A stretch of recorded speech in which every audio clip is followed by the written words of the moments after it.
نحمده ونصلی علی رسولہ الکریم اما بعد فاعوذ باللہ من الشیطان الرجیم بسم اللہ الرحمن الرحیم قل هو اللہ احد اللہ الصمد لم یلد ولم یولد ولم یکن لہ کفوا احد۔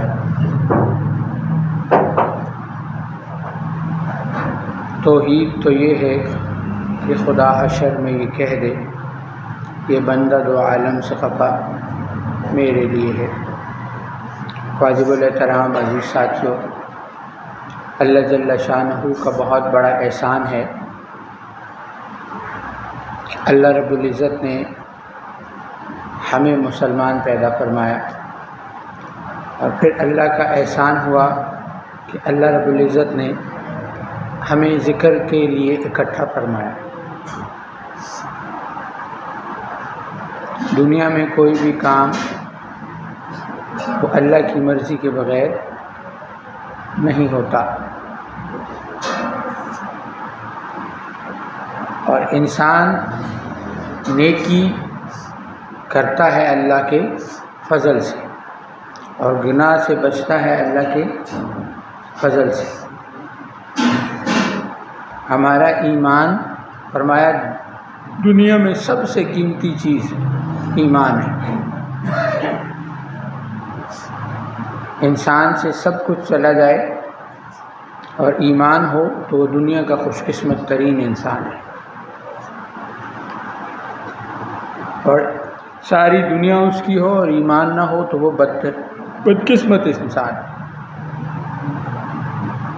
اللہ نے ہمیں ایمان کی دولت سے مالا مال فرمایا، کلمہ دیا لا الہ الا اللہ محمد رسول اللہ، یہ اللہ کا فضل ہے۔ اور الحمدللہ ثم الحمدللہ ہمارے سلسلے کا فیضان ہے کہ جتنا ذکر ہمارے مریض کرتے ہیں اتنا ذکر دوسری طرف صحت مند بھی نہیں کر سکتے۔ حضرت جی اکثر فرماتے ہیں نا، ہمارے بیمار بھی صحت مند سے اچھے ہیں، کیونکہ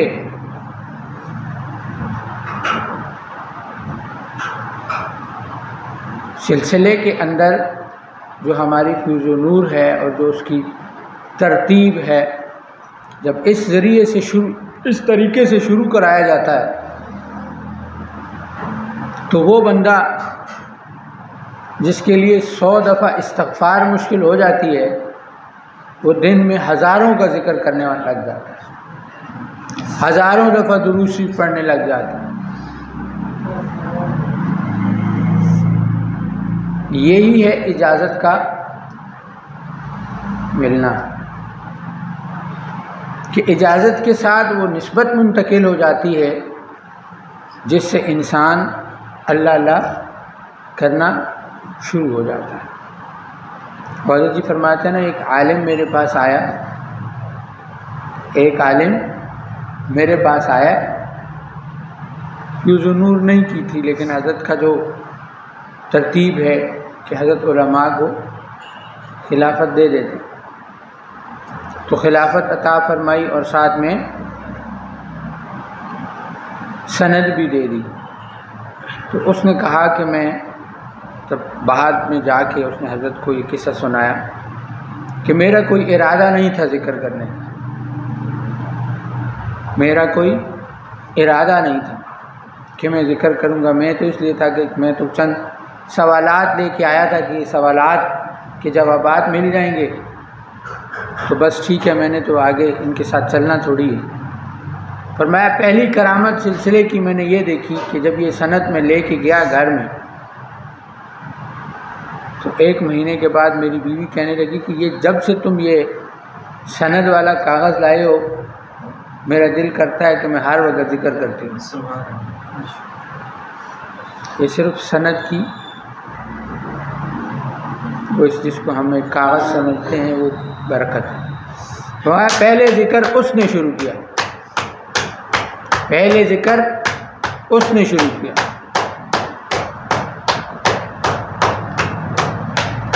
اور پھر اس کے بعد اس کو دیکھتے ہوئے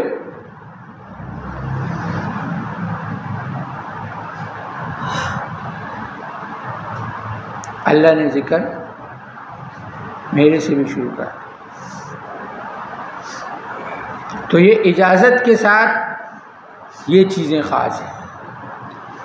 اسی لیے فرمایا نا کہ جب بھی آؤ اللہ کے لیے آؤ، کہ عملیات تو اس کے اندر ہیں، اس کا خاصہ ہیں، لیکن صرف عملیات کی ذہن میں لے کر آئیں گے تو اس کے اندر جو باقی مخفی چیزیں اللہ نے رکھی ہیں ان سے ضرور، کیونکہ سنت اعمال ہیں. جتنی بھی چیزیں ہیں فیوز النور کے اندر وہ یا قرآن میں سے ہے یا حدیث میں سے ہے، اس سے باہر کوئی چیز بھی نہیں. تو حضرت اکثر فرماتے ہیں نا کہ ایک وہ ہے جو بزرگوں کے بتلائے ہوئے طریقے ہیں، اور ایک وہ ہے جو الفاظ حضور صلی اللہ علیہ وآلہ وسلم کی زبان اقدس سے اللہ نے ادا کر. تو فائدہ کس میں زیادہ ہوگا؟ اب آپ سارے ساتھی ماشاءاللہ فیوز النور پڑھ چکے ہوئے ہیں، لیکن آپ نے کبھی اس کے اوپر باقاعدہ وہ غور نہیں کیا. سب سے پہلا وظیفہ ہے آیت الکرسی کا، تو کتنی چیزیں آیت الکرسی کے حساب سے وارد. جب آپ بار بار آیت الکرسی پڑھنے کے، اب آپ کو کہا جاتا ہے نا حصار کا ایک طریقہ کیا ہے، ہر نماز کے بعد کتنی دفعہ پڑھیں،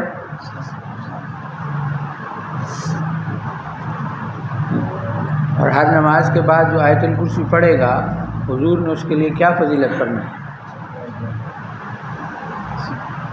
تو سنت زندہ ہو گئی کہ نہیں.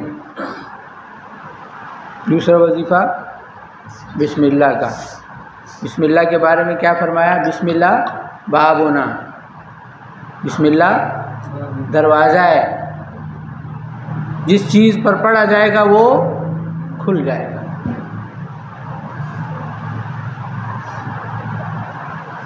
تیسرا وظیفہ ہے سورہ یاسین. اب سورہ یاسین جب آپ 120 مرتبہ ہفتے کی ترتیب سے پڑھیں گے تو اب سورہ یاسین آپ کے معمولات میں آ گئے. تو حضور نے فرمایا جو صبح سورہ یاسین پڑھ کے جائے گا اللہ تمام دنوں کی کاموں کی ذمہ داری. تو معمول بھی ہو گیا اور سنت بھی. سورہ رحمان ہے تو سورہ رحمان کے ساتھ پڑھائے. سورہ ملک ہے تو سورہ ملک پھر عشاء کے بعد معمول. تو معمولات بھی ادا ہوتے جائیں گے اور سنتیں بھی زندہ ہوتی جائیں گی. اس سنتوں کے ساتھ پھر وہ بات ہے اللہ آپ کی انگلیوں میں بھی وہ تاثیر کرے گا کہ آپ اشارہ کریں گے اور جن بھاگے گا.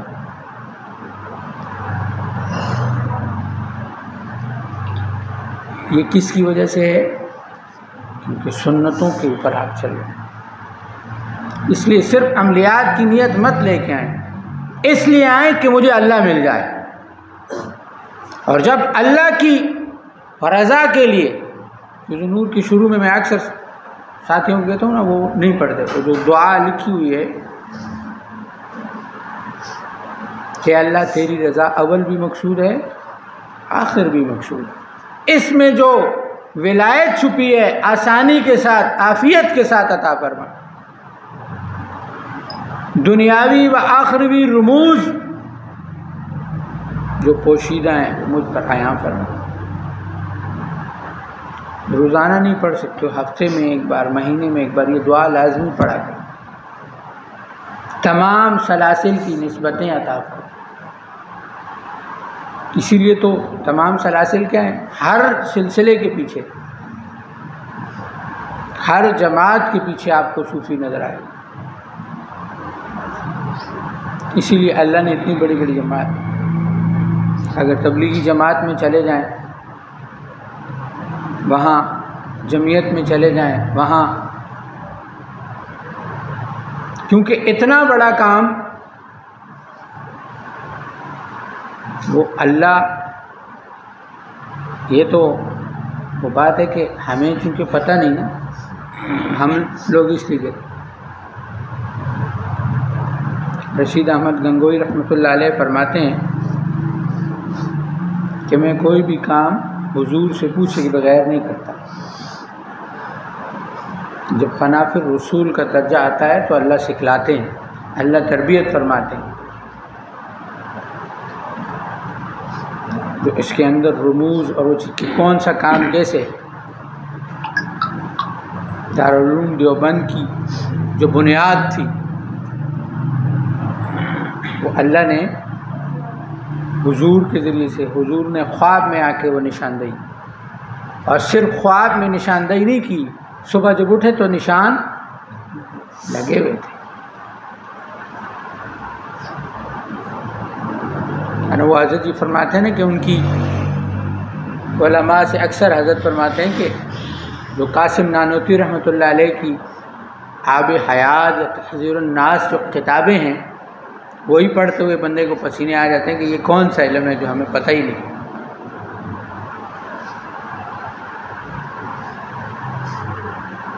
کہ ہر ایک چیز کو انتہائی مدلل انداز میں بیان کرنا۔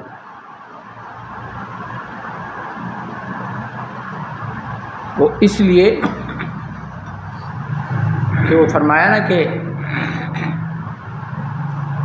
آذان تو اب بھی ہوتی ہے مسجد کے میناروں میں، وہ ضرب کے جس سے دل ہل جاتے تھے وہ ضرب لگانا بھول گئے۔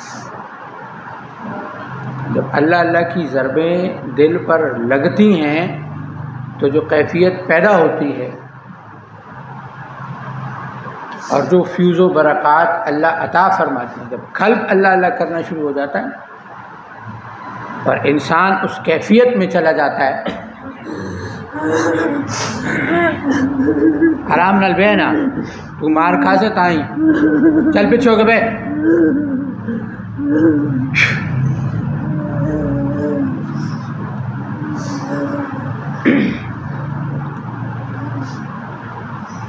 وہ ضرب کے جس سے دل ہل جاتے تھے وہ ضرب لگانا بھول گئے۔ آج ہم کس چیز سے ڈرتے ہیں؟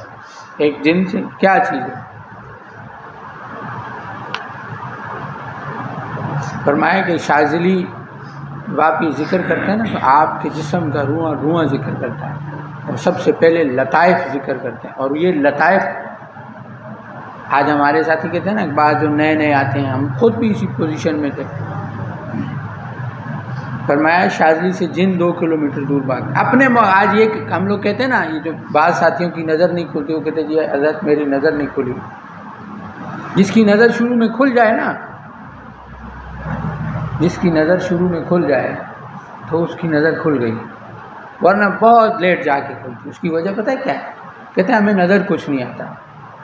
بھئی اب تمہارے لطائف اللہ اللہ کرنے شروع ہو گئے، اور جب لطائف اللہ اللہ کرنا شروع ہو گئے تو وہ جن آپ کے سامنے آئے گا، آپ کا اپنا موکل، اپنا جن، وہ جلے گا، تو اس کو کیا خاص ضرورت پڑی ہے کہ وہ آپ کے سامنے آئے؟ تو جب وہ آتا ہی نہیں تو پھر نظر کیا آئے گا؟ ہم تو جن پہلے تو جن سے خوف لگتا ہے، اور جب وظائف شروع ہو جاتے کہتے ہیں استاد جی نظر کچھ نہیں آتا، کچھ دعا کریں کہ وظیفہ دیں گے میری آنکھ کھل جائے گی۔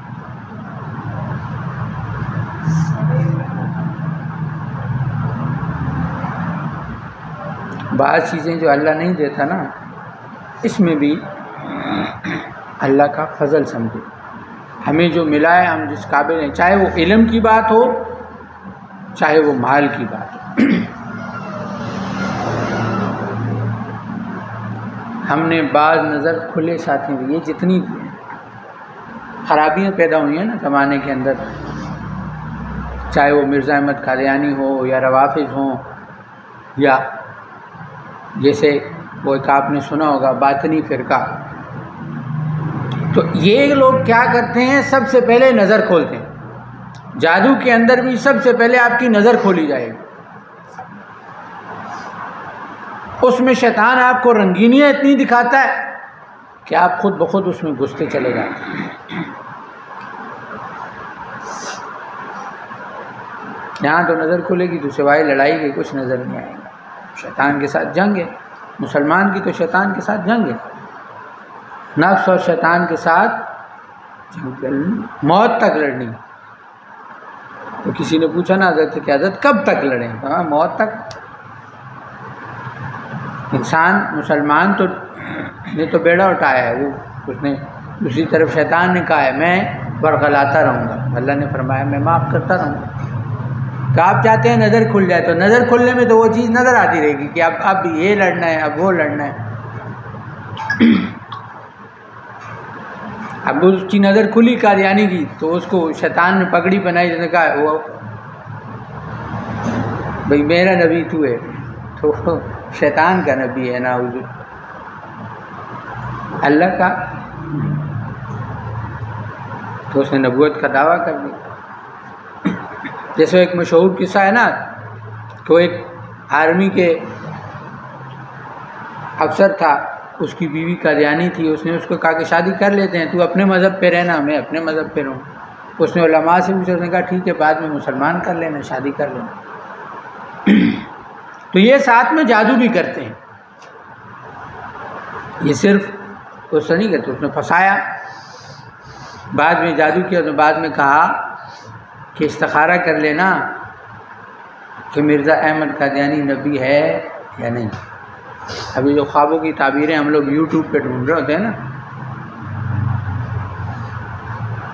خواب کی تعبیر بھی الگ سے علم ہے۔ اور پھر بعض وہ ایک اور قصہ یاد آ گیا، بات ذرا آسانی سے سمجھ میں آئی۔ پرسوں ترسوں مجھے فون آیا نا ایک لیڈیز کا، تو نے کہا جی کو پیر بابا نے خواب دیکھا ہے کہ میرا شوہر جو ہے اس نے خودکشی کر لی ہے اور گھر میں سفید چادری بچھی پڑی ہیں اور خون میں لت پت، اور پیر صاحب نے کہا ہے کہ اتنا اتنا صدقہ جو ہے نا وہ میرے پاس بھجوا دو۔ پیر صاحب نے خواب بھی خود ہی دیکھا ہے اور تعبیر بھی خود نکال دی۔ تو مجھے اس میں 2-3 گھنٹے لگ گئے کہ اگر یہ خواب دیکھا بھی ہے تو اس کی تعبیر کیا نکلی۔ تو تعبیر رویا کنگالنے کے بعد، مراقبہ کرنے کے بعد جو اللہ نے چیز کھولی وہ حیران کن تھی، کیونکہ خواب جو ہوتا ہے وہ صاحب خواب کے لیے اجت ہوتا ہے۔ تو خواب تو اس کو آیا، اس بندے کو تھوڑی آیا، اس نے تو دیکھا ہی نہیں، یہ تو دوسرے نے دیکھا ہے۔ تو میں نے کہا یہ تو اس کو اللہ نے یہ دکھایا ہے کہ اب یہ تیری بات مانتے نہیں ہیں اس طرح سے۔ میں نے کہا میرے حساب سے تو یہ تعبیر ایسے نہیں ہے۔ وہ کہتے ہیں ہاں ہم مانتے تو ان کی نہیں ہے، اسی لیے تو آپ کو کہا ہے کہ آپ تعبیر نکالیں۔ میں نے کہا بس اس کا مطلب ہے میری تعبیر جو کہتے ہیں کہ وہ خطرے کی بات نہیں ہے۔ میں نے کہا کچھ نہیں کہتے، نہیں ویسے تو ہم نے بکرا بھی صدقہ کر کے ان کو نہیں دیا، کہیں اور دیا۔ میں نے کہا چلو صدقہ تو کر دیا۔ تو بات عرض کرنے کا مقصد یہ ہے کہ یہ خواب ہے سوتے ہوا کا، اور جب آپ ساتھ جاگتے ہوئے دیکھیں گے تو پھر جاگتے ہوئے کے خواب کو کشف بولتے ہیں۔ اب اس نے اس کو کہا تم استخارہ کر لو۔ اب جب اس نے استخارہ کیا تو استخارہ میں اس نے دیکھا کہ جناب مرزا صاحب ایک تخت پہ بیٹھے ہیں اور انہوں نے ایک تاج پہنا ہوا ہے جس پہ لکھا ہوا ہے نبی۔ تو اب جو بھی صبح اٹھا تو اس نے کہا میں نے تو خود دیکھا ہے کہ یہ نبی، میں نے خود دیکھا ہے یہ نبی۔ جو بھی اس کے ساتھ وہ کہتا ہے میں تیری کیوں مانوں، میں نے خود دیکھا ہے۔ پھر عطا اللہ شاہ بخاری رحمۃ اللہ علیہ کے پاس جب اس کو لے کے گئے، یا کوئی اللہ کمی بیشی معاف فرمائے کہ کسی عالم کے پاس لے کے گئے، تو انہوں نے اسے کہا کہ ہر جو چیز شرع سے ثابت ہو گئی اس کا تو استخارہ ہوتا ہی نہیں۔ جب قرآن حدیث نص سے ثابت ہے کہ حضور خاتم النبیین ہے، تو پھر تو استخارہ کیوں کرے؟ جب تو اب استخارہ کرے گا تو کیونکہ تو شک میں ہے، اسی لیے تو شیطان تیرے سامنے آ کے بیٹھ گیا۔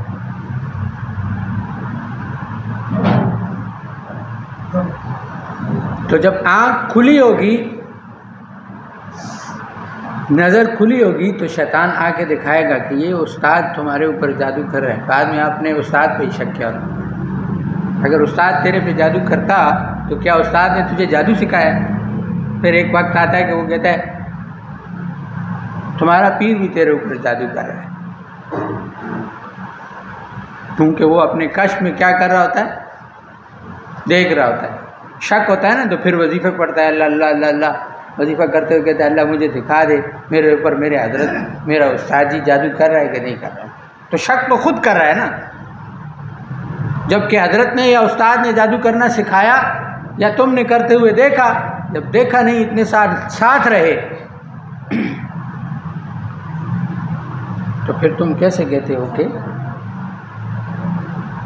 تو بعض اوقات بعض چیز کا نہ ملنا بھی اللہ کی طرف سے حکمت ہوتی ہے۔ ہمارے بگڑنے کا، اللہ نے ہمیں بگڑنے سے بچایا ہو، جو چیز نہیں ملی دوسرے کو ملی ہوئی ہے تو یہ اس پر اللہ کا فضل ہے، اگر اس کو وہ نہیں تو اللہ نے میرے اندر کچھ اور خصوصیت رکھی ہے، مجھے کچھ اور دیا ہوگا جو اس کے پاس نہیں ہوگا، کیونکہ اللہ نے ہر ایک سے کام جدا رہے، صحابہ کی ڈیوٹیاں جدا تھیں، یہ آج جو ہم جماعتیں الگ الگ دیکھتے ہیں یہ شعبے ہیں، الگ الگ ہیں،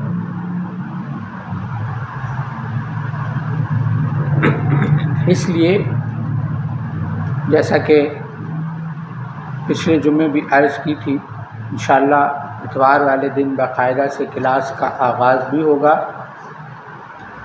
جن ساتھیوں نے نام لکھا دیے ہیں وہ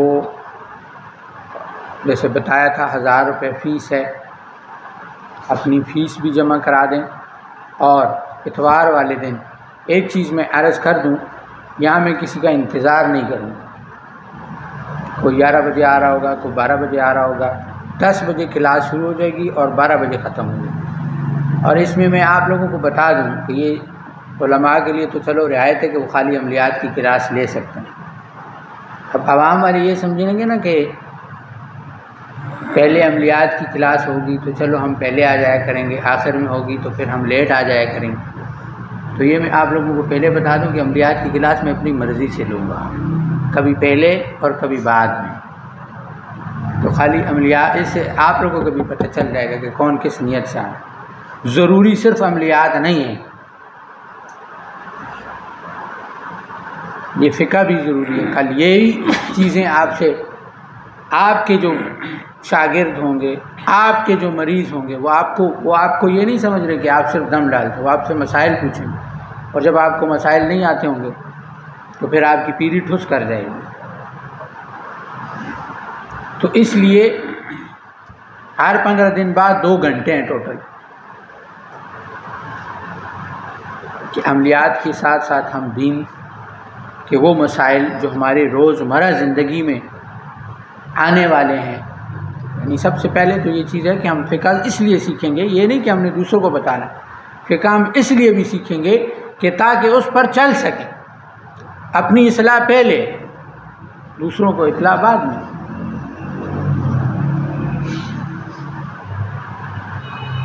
تو اس لیے عرض یہ ہے کہ اس چیز کو جو ہے وہ سنجیدگی کے طور پر لیں، نہ صرف یہ کہ یہ ہمیں دیکھیں آج ہم سیکھیں گے تو ہم اپنی خواتین کو بھی سکھائیں گے، اور خواتین سیکھیں گی تو ہمارے بچے بھی سیکھیں گے، کیونکہ انہی کے ذریعے سے شوق پیدا ہوگا،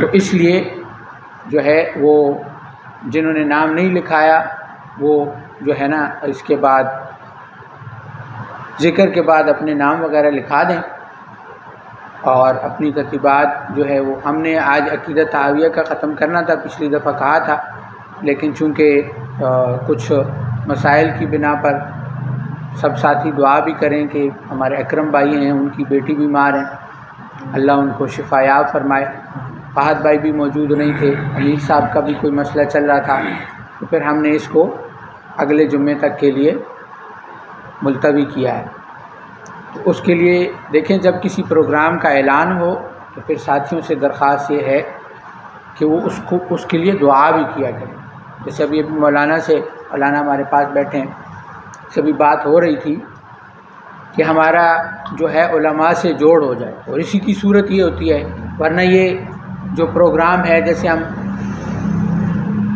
تہاویہ کا ختم ابھی بھی کر سکتے ہیں، کوئی مسئلہ تو نہیں ہے، حدیث پڑھنی ہے ختم، اس کے لیے باقاعدہ سے کوئی وہ تقریب کرنے کی ضرورت نہیں ہے کہ اس کے لیے بہت سارے لوگوں کو بتایا جائے۔ اصل مقصود یہ ہوتا ہے کہ علاقے میں ایک آواز پھیل جائے کہ سلسلہ شاذلیہ کام اس طریقے سے کر رہا ہے، علماء کے اندر، عوام کے اندر، کہ صرف جنات کو نہیں بگایا جاتا یا عملیات کا کام نہیں کیا جاتا، بلکہ دین بھی سکھایا جاتا ہے۔ تو جب آپ کے لیے کسی کے پروگرام کا اعلان کیا جائے تو مقصود یہ ہوتا ہے کہ خود بھی آنا ہے، دوسروں کو لانا بھی ہے، اور دعائیں بھی مانگنی ہیں۔ تو ہم لوگ صرف سن لیتے ہیں اور بس اگلے جمعے آ جاتے ہیں۔ تو پھر جب پروگرام کا دن ہو تو اس کے لیے، کیونکہ یہ خانقاہ صرف میری نہیں، مفتی صاحب کی نہیں، یا اور جو امراء جو ہیں صرف ان کی نہیں، یہ خانقاہ ہم سب کی ہے۔ اب تو ہم صرف جمعے والے دن یہاں اکٹھے ہوتے ہیں، پورے 6 دن یہ سوائے یہاں یہ بابا جی اور بھائی عابد ہوتے ہیں اور کوئی بھی نہیں ہوتا۔ تو ہماری خانقاہ 7 کے 7 دن 24 کے 24 گھنٹے آباد ہو، یہاں نوافل پڑھے جائیں، یہاں ذکر کیا جائے، یہاں سیکھنے سکھانے کا معاملہ چلے۔ یہ ایک دن کے لیے آباد کرنے والی محنت نہیں ہے۔ ہم نے یہ علیحدہ جگہ بھی اسی لیے لی، ورنہ گھر میں بھی ہو سکتا تھا نا، آپ جمعے والے دن آئیں تو ہم گلی میں پروگرام کر لیں، کوئی مسئلہ تو نہیں ہے۔ تو علیحدہ جگہ لینے کا مقصد کیا ہے کہ آپ لوگ وقت نکالیں، اپنی خانقاہ کے اندر بیٹھیں، یہاں آ کے اعمال کریں، قرآن پڑھیں، نوافل پڑھیں، ذکر کریں، تاکہ ہماری خانقاہ آباد ہو۔ شروع میں ہم یہ تو کر سکتے ہیں نا کہ کم از کم عصر سے عشاء روزانہ، ہر آدمی روز نہ آئے لیکن ہفتے میں 2 دن، 1 دن آ کے، لیکن یہ نہیں کہ یہاں آ کے پھر موبائلوں میں لگ جائیں۔ خانقاہ ہے تو خانقاہ میں اگر ہم آئے ہیں تو خانقاہ میں وقت اللہ کو دیا ہے تو پھر اسی طریقے سے اعمال میں لگ جائیں، فیض و نور کریں۔ ابھی بہت ساری چیزیں ہیں جو ختم خواجگان ہیں، ہم نے صرف نام سنا ہوگا، کئیوں نے نام بھی نہیں سنا۔ وہ ختم خواجگان یہاں کیا جائے، صلاۃ التسبیح پڑھی جائے، اور اگر اس سے ہمیں لگتا ہے نا کہ ہماری مصروفیات میں فرق آ جائے گا یا ہمارے رزق میں کمی ہو جائے گی کہ وقت ہم نہیں دیں گے، ایسا نہیں ہے، بلکہ ان کی وجہ سے ہماری زندگی میں وہ برکتیں آئیں گی۔ صحابہ اعمال والے تھے نا، تو اللہ نے پوری دنیا میں حکومت دی کہ نہیں دی؟ تو ہم اعمال کرنے سے ہمیں یہ غلط فہمی کیوں ہے کہ اللہ دنیا ہم سے لے لے گا؟ جب صحیح اعمال والا بن جاتا ہے نا تو حضرت جی بتاتے ہیں نا، جب تک تمہاری مال کی کمی ہے نا تو ابھی ذکر کی کمی ہے۔ کیا ہے؟ جیسے اکثر عرض آپ کو کہتے ہیں نا، کون کون سے عالم ہیں؟ 4 عالم ہیں، عالم ناسوت، عالم ملکوت، عالم جبروت اور عالم لاہوت۔ جب ذکر اس درجے پر پہنچے گا کہ آپ کو عالم ناسوت مل جائے گا، یعنی عالم ناسوت کے اندر تصرف اللہ دے دے گا، تو پھر پیسے کی کمی نہیں ہوگی۔ لیکن یہ کرنا پیسے کے لیے نہیں، پھر پیسہ نہیں ملے گا۔ کرنا کس کے لیے ہے؟ اللہ کے لیے کرنا۔ اللہ ہر چیز میں سے علم آپ کو دکھائیں گے کہ یہاں میری قدرت کیسے کام کرے۔ ابھی تو حضرت ہم اکثر علماء سے سنتے ہیں دنیا کیا ہے؟ دھوکہ ہے، نظر کچھ آتا ہے ہوتا کچھ ہے۔ وہ جو بڑے فرماتے ہیں نا ہوتا کچھ ہے، یہ کمال ہوتا ہے۔ یہ اللہ کی قدرت ہوتی ہے. اور جب اللہ یہ دکھانا شروع کرتا ہے نا، علم الیقین، عین الیقین اور حق الیقین. علم وہ جو مل گیا، جو پڑھ لیا، جو سن لیا، جو دیکھ لیا. لیکن وہی چیز جب عین الیقین میں آتی ہے اور وہی چیز جب حق الیقین میں آتی ہے تو آپ کو تصرف اللہ دے دیتا ہے.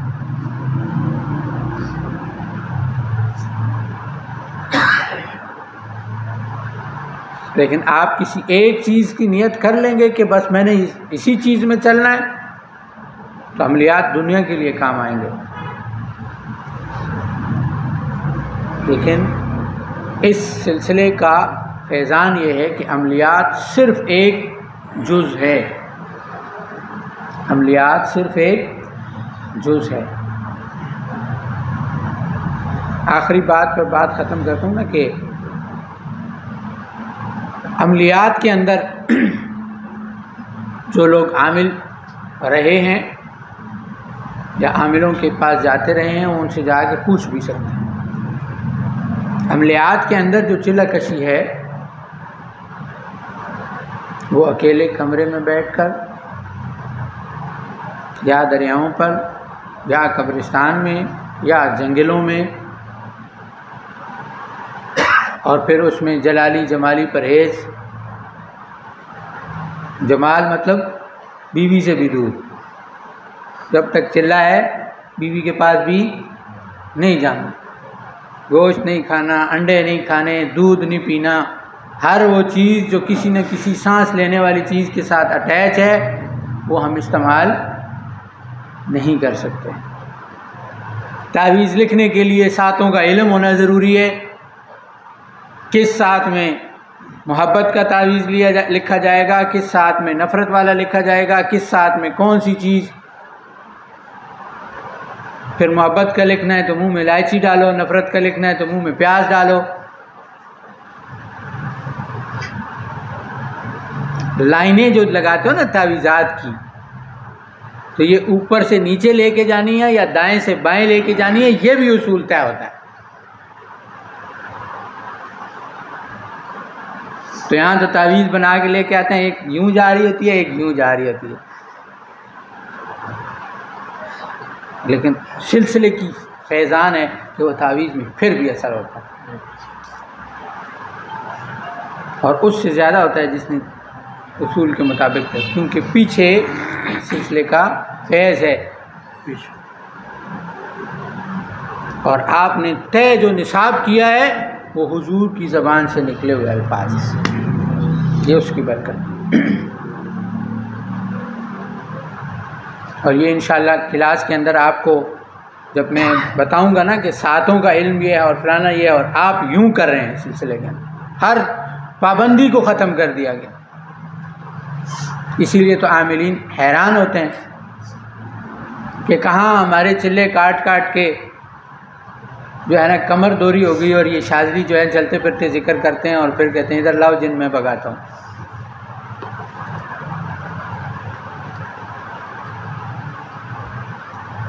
تو یہ صرف اس ذکر اور فیضان کی برکت ہے.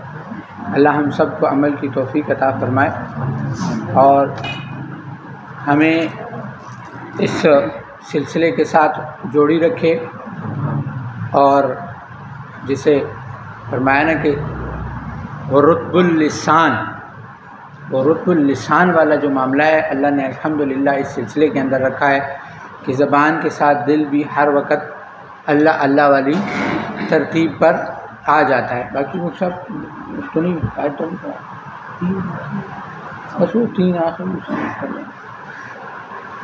تو انشاءاللہ عقیدے والی جو ترتیب ہے وہ اگلے جمعے کو کنفرم ہے.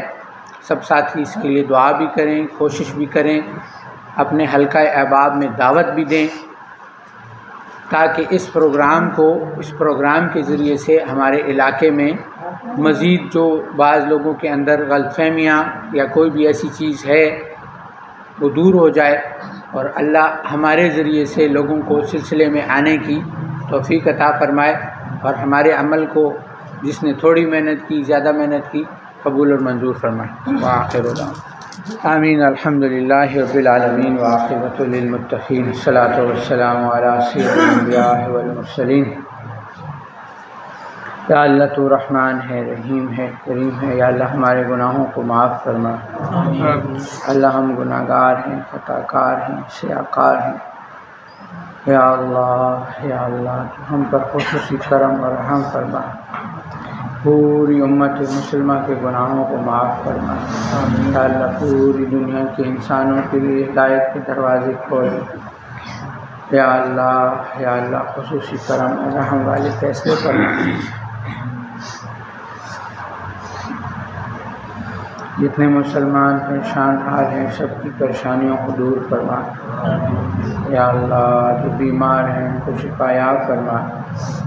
بھائی اکرم کی بیٹی بیمار ہے، اللہ اس کو شفا کاملہ عاجلہ مستمرہ عطا فرما. جتنے بھائی یہاں بیٹھے ہیں ان کے جو عزیز و اقارب روحانی جسمانی بیماریوں میں مبتلا ہیں اللہ سب کو شفا یاب فرما. یا اللہ جو بے روزگار ہیں انہیں روزگار عطا فرما. روزگار والوں کی رزق میں برکتیں نصیب فرما. بے اولادوں کو نیک اور صالح اولاد عطا فرما. اولاد والوں کو ان کے حق اپنے والدین کے حق میں فرما بردار فرما. ہمیں اپنے والدین کو فرما بردار بنا. جن کے نہیں اس دنیا سے چلے گئے ان کی کامل مغفرت فرما. جتنے مسلمان دنیا سے چلے گئے یا اللہ سب کی مغفرت فرما. یا اللہ دین پر چلنا، شریعت پر چلنا، سنتوں پر چلنا ہمارے لیے آسان فرما. یا اللہ ہم نہیں چل سکتے، یا اللہ ہم نہیں کر سکتے. یا اللہ تو ہمارے پیشانی کے بالوں سے پکڑ کر ہمیں دین پر چلنے کی توفیق عطا فرما. صحیح راستے پر چلنے کی توفیق عطا فرما. یا اللہ جب اس دنیا سے جا رہے ہوں وہ دن ہمارے لیے کروڑوں عیدوں سے بڑھ کر ہو. زبان پر کلمہ جاری و ساری ہو، لا الہ الا اللہ محمد رسول اللہ وصلی اللہ تعالی علی خیر خلقہ محمد وآلہ واصحابہ وذریاتہ وآل بیتہ اجمعین برحمتک یا ارحم الراحمین. آمین.